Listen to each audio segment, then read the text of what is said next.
last week, our friends at the Climate Council put out this scary report titled Stronger Target, Safer Future.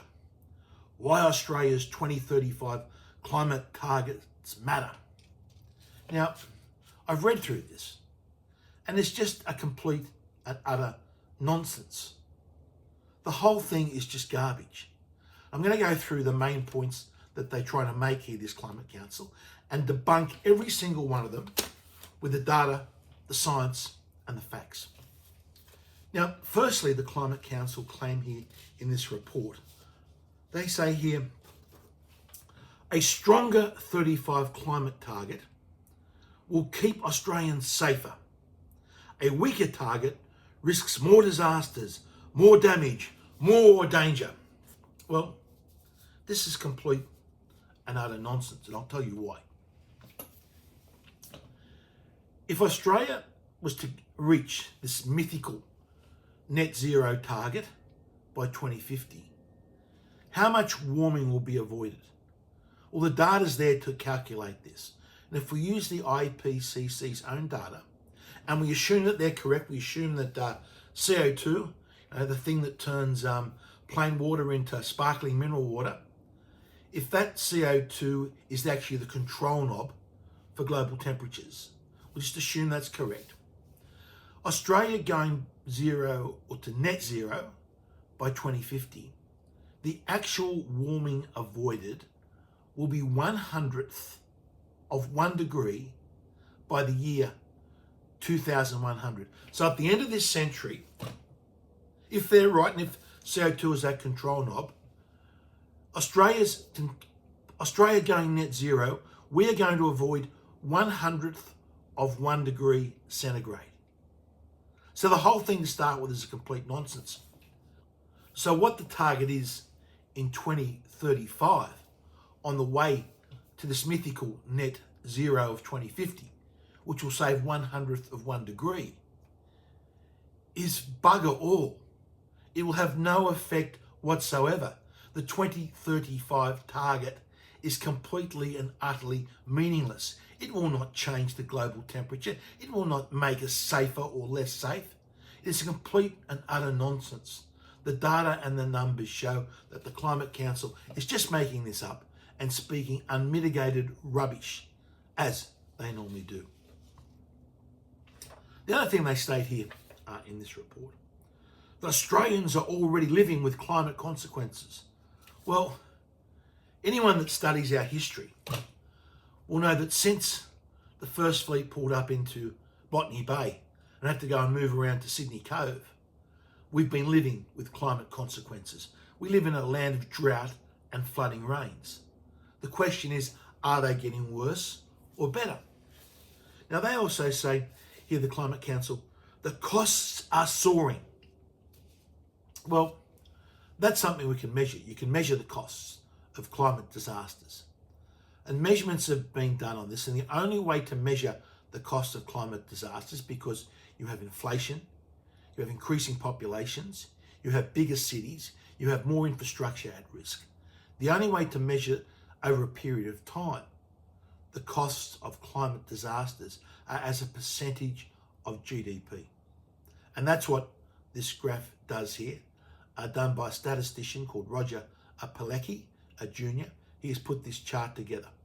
It takes the data from 1990 up to the current year, and it looks at the cost of weather disasters and climate disasters as a percentage of GDP since 1990. And you can see here in this graph, the average cost has varied between about 0.2% and 0.3% of GDP. And the trend is downwards. There is no upward trend in that data. In fact, it's going downwards. It's showing the cost of climate disasters as an economic cost is actually declining. And yet here we have this nonsense, this made up, this hysterical statement from the Climate Council, so the costs are soaring. Now, yes, insurance costs over the last 2 years have increased dramatically, but those costs are because of the increased cost of construction. So if a building gets damaged or gets wiped out by fire or flood, the costs of rebuilding that are so much higher because the construction costs in this country have soared over the last couple of years. In fact, the Insurance Council have claimed that the increase in the premiums have actually been less than the increased inflationary costs of building. Again, this is something the Climate Council, complete and utter unmitigated nonsense. Now, when you look at also, are these climate disasters getting worse in Australia? Well, let's have a look at the data. Firstly, let's look at cyclones. Yeah, cyclones are the most destructive and costly of all our weather disasters. If you look at this chart here, this is from the Bureau of Meteorology, it's not my chart. This is an official chart straight from the Bureau of Meteorology's website. And it looks at two types of cyclones in the Australian area, a severe and non-severe. You can see the severe there in the red, that's categories 3, 4 and 5, and non-severe categories 1 and 2. But you can see in that data, which goes back since we've had satellites, again, the data is trending downwards. The cyclone risk to this country on the Bureau of Meteorology's own data shows that we are getting less cyclones. Now, yes, we're going to have more cyclones next year, the year after, and some of those are going to be absolutely devastating. But the Bureau of Meteorology shows, not only doesn't show any increase, it actually shows a decrease. What about, you talk about floods and droughts. Well, we've now got close to 180 years worth of rainfall data, good rainfall data, that's been taken here in Sydney. It's similar in Adelaide, Melbourne and Brisbane. Not quite as long, but similar long data. And this data has been looked at for both the total amount of rainfalls, the number of rainfall days, and the intensity in rainfall. And in that 100, now we're talking here in Sydney, over a period of about 180 years, there has been no trend. There has been no trend in the change of rainfall. Yes, it's been up and down, and we've had periods of droughts, and we've had periods of flooding rains. But the trend in that rainfall data, a peer-reviewed science, published peer-reviewed science, shows that there has been no trend. So the idea, the claim that things are somehow getting much, much worse in climate disasters is absolute, unmitigated nonsense, but it's the type of garbage that the Climate Council peddle all the time. Now, the other claim they make in this report is the threat faced by Pacific Island countries of their security from the climate crisis. Well, again, let's look at what the data says. And again, we look at the peer-reviewed science. Places like Tuvalu are actually growing in size. The peer-reviewed science satellite data shows that over the last 4 decades, Tuvalu has increased in size by around about 2.9%, an extra 70-something hectares. That's despite the small increase in sea level rise. And Tuvalu is not unique. Throughout the Pacific Islands, those atoll islands, they are predominantly growing in size. These are land masses that shift with the tides and the winds and time.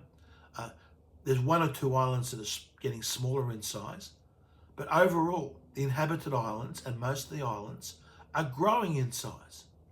And yet we have this, we've seen this Guterres, the UN Secretary General, out parading in knee-deep water, making a complete and utter fool of himself.